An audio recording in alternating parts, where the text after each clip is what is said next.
Assalamualaikum warahmatullahi wabarakatuh. Perkenalkan, nama saya Noval Akbar Maulana. Jadi di sini saya akan sedikit menjelaskan tentang hutan. Hutan merupakan salah satu kawasan yang sangat penting dengan menyediakan sumber daya alam dalam jumlah yang melimpah, dan juga sebagai penyangga ekosistem tempat tumbuh berbagai macam flora dan fauna, serta menyediakan kebutuhan masyarakat seperti sandang, pangan, dan juga papan. Fungsi hutan adalah menyimpan air yang sangat berlimpah, tempat berbagai jenis kehidupan, penghasil oksigen untuk bernafas, dan juga dapat dijadikan sebagai tempat wisata.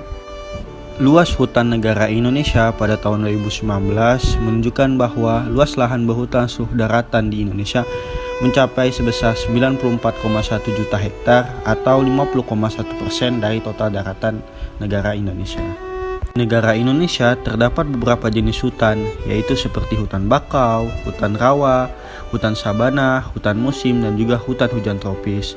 Hutan di Indonesia umumnya adalah jenis hutan hujan tropis, yang merupakan hutan dengan pohon-pohon tinggi dan iklim yang hangat. Selain itu, hutan hujan tropis biasanya memiliki curah hujan yang tinggi dan memiliki musim kering yang pendek, yaitu lebih dari 1.200 mm per tahun. Di Indonesia, hutan hujan tropis adalah hutan yang paling luas dan banyak ditemukan. Hutan hujan tropis di negara Indonesia juga menyimpan beragam jenis flora dan fauna. Hal ini membuat Indonesia menjadi salah satu negara dengan tingkat keragaman flora dan fauna yang tinggi di dunia. Di hutan hujan tropis, Indonesia memiliki keanekaragaman tumbuhan dari pohon perdu, rumput, bahkan parasit, serta tanaman yang lainnya yang merupakan jenis terbesar penyebarannya. Sekitar 6.000 spesies tumbuhan jenis flora di Indonesia. Hutan Indonesia juga turut dihuni oleh kerabat liar, buah-buahan seperti durian hutan dan juga rambutan hutan. Sedangkan untuk jenis persebaran fauna di Indonesia dapat dilihat dari jenisnya, yaitu hewan menyusui atau mamalia yang lebih dari 500 jenis, ikan lebih dari 4.000 jenis, burung atau aves lebih dari 1.600 jenis, reptilia dan amfibi yang lebih dari 1.000 jenis, dan lalu serta serangga yang terdapat lebih dari 200.000 jenis. Terdapat beberapa hutan yang dimana memiliki fungsi pokok, yaitu sebagai hutan konservasi, hutan lindung, dan juga hutan produksi. Nah, hutan konservasi merupakan kawasan hutan dengan ciri khas tertentu yang mempunyai fungsi pokok pengawetan keanekaragaman tumbuhan dan satwa serta ekosistemnya.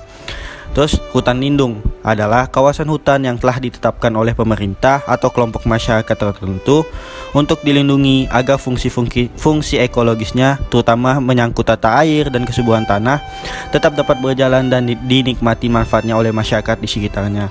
Terus selanjutnya yaitu hutan produksi, yang merupakan suatu kawasan hutan yang mempunyai fungsi pokok untuk memproduksi hasil hutan tersebut.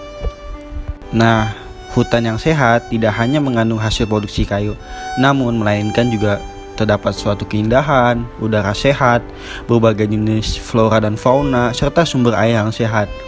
Namun, jika hutan rusak dan beralih fungsi, maka semua isi dan fungsi positif dari hutan akan menjadi sejarah dan akan punah dari bumi. Kerusakan hutan sangat banyak merugikan, mulai dari alam hingga manusia yang merasakan dampak dari kerusakan hutan. Salah satu kejadian terjadinya kebakaran hutan dan lahan yaitu di Kalimantan Barat pada tahun 2019. Sekitar 2,6 juta hektar lahan yang terbakar. Berdasarkan pengolahan data lapan oleh BMKG Kalimantan Barat, bahwa sepanjang bulan Agustus 2019 terdapat sejumlah sekitar 7.655 titik api.